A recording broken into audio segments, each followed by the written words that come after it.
Hello, my friend. This is Gun. How have you been? Last time we talked about unfamiliar Korean things, and today is the second time.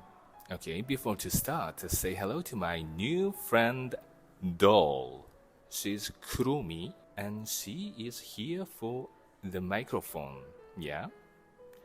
Okay, so let's go to the class. The first topic is dialect. There are some dialects in Korean, and among Korean dialects, four types are famous: 경상도, 전라도, 충청도, and 제주도. These are the regions. Its dialects are quite famous, especially 경상도. 경상도 dialect is the most famous because we can hear and we can listen it from many dramas and many films. Maybe you've heard of Busan and Daegu. These two cities are in Gyeongsangdo. Okay?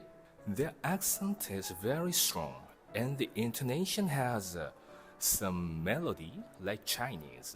Therefore, it's very unfamiliar for Seoul people, and it is very fresh, but it's not so popular because their accent is really strong. For example, Seoul people say 너 뭐해? 너 뭐해? 너 뭐해? But 경상도 people say 니 뭐한대? 니 뭐한대? 니 뭐한대? The accent is really different and it's stronger than Seoul. So Seoul people don't like this dialect. On the other hand, Busan, Daegu, Gyeongsangdo, they think Seoul people speaks too shy, too girlish. So they don't like Seoul style, and Seoul people don't like Gyeongsangdo style. Okay, and next, the seventh part is conditional. This is quite awkward and weird. Koreans seem passive, I think. Actually, I'm not sure if there's conditional grammar in English. What I want to say is conditionnel in French language. It's more smooth, but it sounds really passive. The fixed phrase is that blah blah 곧 같아요.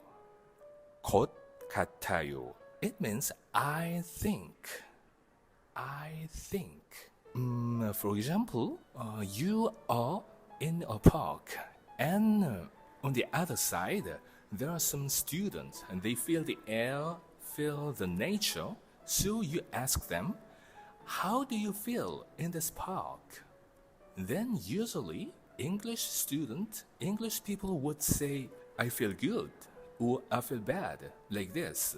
But in Korea, we say, I think I feel good, or I think I feel bad. Do you understand? I feel good and I feel bad. This is certain, but we add I think. I think I feel good, I think I feel bad, like this. In Korean, we say 기분이 좋은 것 같아요. 것 같아요. 기분이 좋은 것 같아요. 기분이 나쁜 것 같아요. Okay? And one another example, let's say this. How do you think? Is it difficult or easy? Then you could say, it's difficult or it's easy. But in Korean, we add I think. 어려운 것 같아요. I think it's difficult. 쉬운 것 같아요. I think it's easy. Yeah. Okay? We add I think. I think. I don't know why we add I think, but this is Korean style or our bad habit. So you don't have to follow this habit, but you have to understand it. So it means I feel good. I feel good. 기분이 좋은 것 같아요. I think I feel good. But this means I feel good. And 어려운 것 같아요. I think it's difficult. It means difficult. It's difficult. Although we say 것 같아요, it means difficult and I feel good. Okay? So you have to adapt it because you started to learn Korean and it used really a lot in common life. So you don't have to say this, but you have to understand it, okay?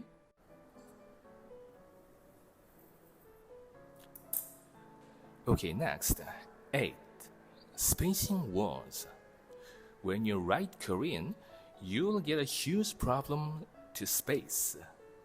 English, French, Italian, it's easy. It's easy.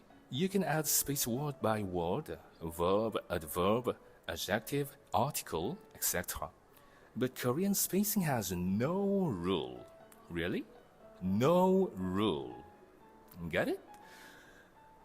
Basic rules we have, but not that simple. It's very complicated and sad. So difficult.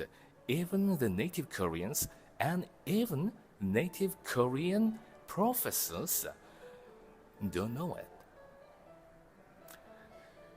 Actually, there was no spacing in Korean, but a missionary from Scotland who named John Ross made spacing words in Korean. We developed the rule, but not so serious. And nowadays, it's still difficult. So please don't be stressful too much when you write Korean. Yeah? Okay, next. 9. Difference of verbs and adjectives. How can you distinguish between verb and adjectives? In Korean, it's too difficult, really difficult. Difficult to distinguish because the form is same. The form looks same. I mean, this is European language style except English. Let's take an example in Italian. Italian verbs are ended by are or ere or ire. So when you see some unknown words, check the ending. If it's one of those three, then it's a verb, right? But in Korean, verbs and adjectives have the same ending. Look at this. 먹다, 먹다. 바꾸다, 바꾸다. 걷다, 걷다. 일하다, 일하다. These are verbs, okay? And next, 빠르다, 빠르다. 아프다, 아프다. 예쁘다, 예쁘다. 어지럽다, 어지럽다. These are adjectives. Everything is blah blah 다, 다. Therefore, it's really hard. It looks same. It's hard to distinguish. Simple solution is if it's fit with imperative, it is a verb. For instance, you can comment eat, walk, like this. This is a verb. But if you use adjective in this situation, you have to add be, the verb. Be pretty. Be dizzy, like this, okay? Okay, next, the 10th. How to read it? Abbreviation. Abbreviation. Abbreviation. There are so many abbreviations in Korean. Official abbreviation has no problem. For example, United Kingdom can be UK. Okay, no problem. But what if I say ICMM as I call my mom? It's ridiculous.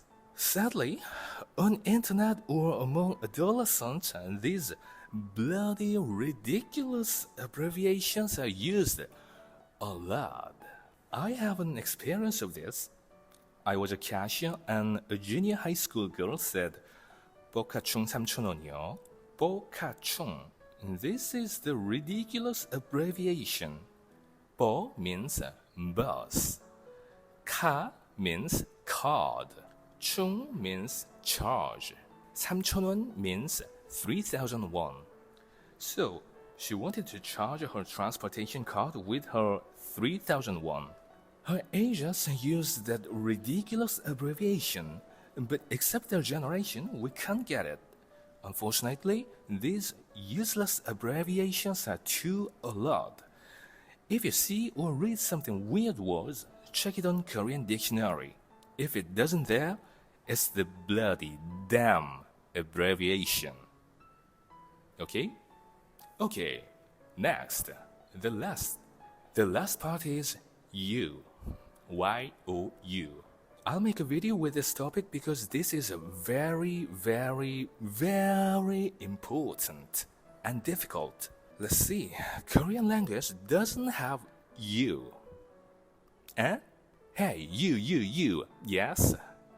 Y-O-U. You. It doesn't exist in Korean. Really?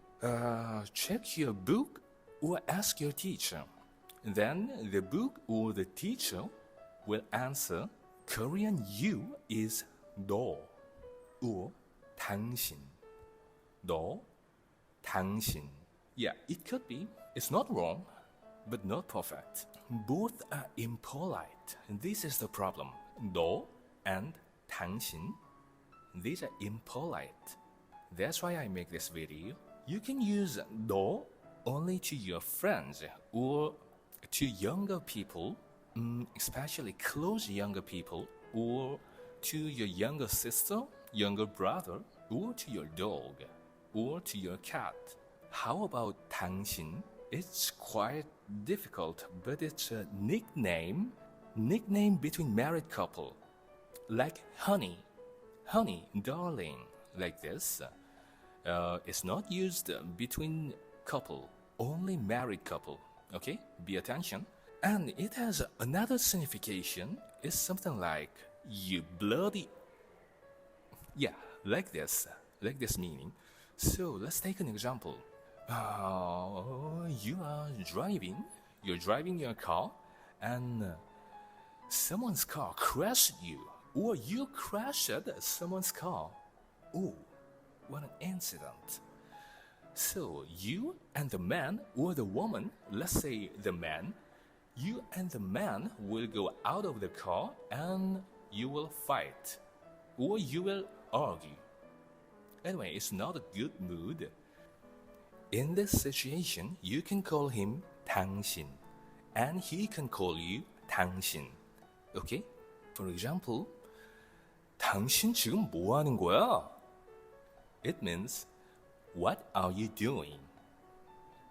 And another example, 당신 미쳤어? It means, are you crazy? And 당신 죽고 싶어? It means, do you wanna die? Do you wanna die or you're dead? Okay, so 당신, it means really disgusting. Disgusting is not a good meaning. So just between husband and wife, it's okay, it's sweet.